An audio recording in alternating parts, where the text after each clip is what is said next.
नमस्कार किसान भाइयों। किसान खेती ज्ञान चैनल में आपका स्वागत है। किसान भाइयों, आज की जानकारी जो मैं आपके साथ साझा करने जा रहा हूँ वो किसान भाइयों हमारी जो ये कई तरह के हम NPK यूज़ करते हैं, 05234, 0050, बोरान, इनके बारे में आपको मैं बताऊँगा और इसका फ़ायदा मैं आपको बिल्कुल बताऊंगा कि हमें इसका फ़ायदा है या नहीं। क्योंकि किसान भाइयों हम तो अपने खेत में प्रयोग करते हैं तभी आपको बताते हैं, और हर साल लगातार हम अपने खेत में कुछ ना कुछ प्रयोग करके देखते हैं।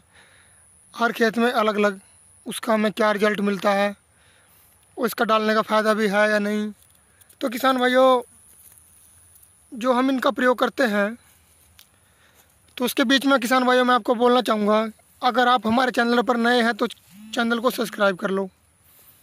क्योंकि किसान भाइयों आप चैनल सब्सक्राइब नहीं करते हैं, वीडियो पूरी देखते नहीं हैं, तो आपको पूरी जानकारियाँ मिल नहीं पाती है। तो किसान भाइयों मैं आपको रिक्वेस्ट करना चाहूँगा कि चैनल को आप ज़रूर सब्सक्राइब कर लें। अगर पहले से आपने सब्सक्राइब कर रखा है उसके लिए आपका बहुत बहुत धन्यवाद। किसान भाइयों 05234 हो गया, तो किसान भाइयों इसमें हमारा फॉस्फोरस और पोटास हो गया। किसान भाइयों 50% फॉस्फोरस और 34% पोटास हो गया।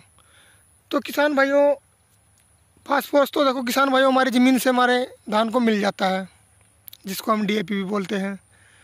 और पोटास भी किसान भाइयों कई बार हम प्रयोग करते हैं, जैसे साल में एक बार तो अपनी ज़मीन में प्रयोग करते हैं, गेहूं में प्रयोग करते हैं, तो उसकी पूर्ति भी लगभग किसान भाइयों हमारी फसल में हो जाती है।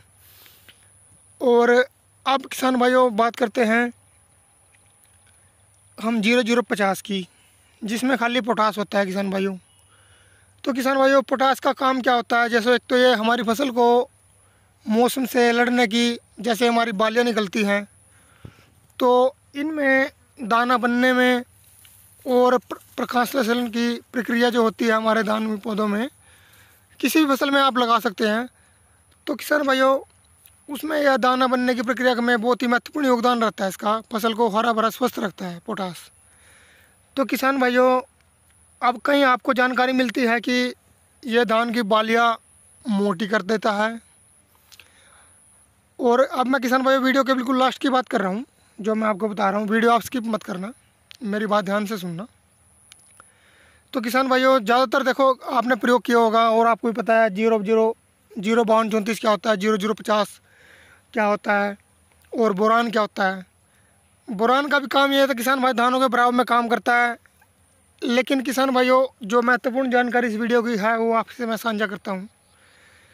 किसान भाइयों मान लीजिए कि आपको बोला जाता है, किसी वीडियो आप देखते होंगे अन्य चैनल्स में भी, कि इसका दाना लंबा हो जाएगा जी, इससे दाने का वज़न बढ़ जाएगा, इससे ये हो जाएगा, इससे वो हो जाएगा। किसान भाइयों आप मान लीजिए आप इस वैरायटी के दाने की लंबाई इतनी है, तो या क्या ये 1509 या 1121 के वैरायटी की के जितना लंबा हो जाएगा? किसान भाइयों हमने तो अपने खेतों में प्रयोग करके देखा है। मैं तो किसान भाइयों इस चीज़ को मानता नहीं हूँ कि इसके प्रयोग से कुछ फ़र्क पड़ता है। क्योंकि किसान भाइयों जो हमारी धान ने नीचे से फुटाव किया होगा, जितने कल्ले बने होंगे उन कल्लों पर उतनी ही बालियाँ निकलनी है और उतना ही हमें पैदावार मिलेगी। और किसान भाइयों जिन फसलों का बोला गया है हमारे इन पर एक एकड़ में 22 क्विंटल की एवरेज मिलती है, 25 क्विंटल की एवरेज मिलती है, जिसकी वैरायटी में जो भी एवरेज मिलती है, तो किसान भाई वो 2 गुना कैसे हो जाएगी? तो किसान भाई हमने तो प्रयोग करके देखा है, तो हम तो इसको कुछ ज़्यादा कुछ नहीं मानते किसान भाइयों। बाकी आप कमेंट्स करके बता सकते हैं इससे कुछ फ़र्क मिलता है या नहीं मिलता है। क्योंकि किसान भाइयों दानों का भराव भी उतना होगा जितना दाना होगा सर। और ये नहीं कि दाना बिल्कुल मोटा हो जाएगा, ये बिल्कुल ही इतना मोटा दाना हो जाएगा, गेहूं की जितना दाना मोटा हो जाएगा। हाँ, हर किसानों के अपने अलग अलग एक्सपीरियंस हैं, सब ने अपने अलग अलग प्रयोग करके देखा हुआ है। किसी को बेनिफिट मिलते हैं किसान भाइयों, किसी को नहीं मिलते हैं। तो मैं तो किसान भाई आपको जानकारी दूंगा कि इसमें अपना पैसा ही वेस्ट करने वाली बात है। इससे अच्छा तो हम अपनी ज़मीन में नीचे खुराक दें बिजाई के समय, और तो उससे पैदावार अपना भी बढ़ेगी हमारी। और कीटनाशकों के साथ इनका प्रयोग करने से किसान भाइयों रिजल्ट नहीं मिल पाता है। या तो हम इनका स्प्रे अलग से करवाएं तो हमें रिजल्ट मिलेगा। अगर हम इनका प्रयोग कीटनाशकों के साथ मिलाकर करते हैं तो किसान भाइयों हमें रिजल्ट नहीं मिलता है। और किसान भाई देखो, मौसम के हिसाब से सब कुछ होता है। देखो इतना स्प्रे करवाने के बाद भी वालियाँ निकली हुई हैं। ये तो किसान भाइयों आपको मिलेगी ही मिलेगी, गोबर की सुंडी से होती है। तो किसान भाइयों जानकारी अच्छी लगे तो शेयर करना, वीडियो लाइक करना, कमेंट करना, शेयर करना, सब्सक्राइब जरूर करना किसान भाइयों। धन्यवाद।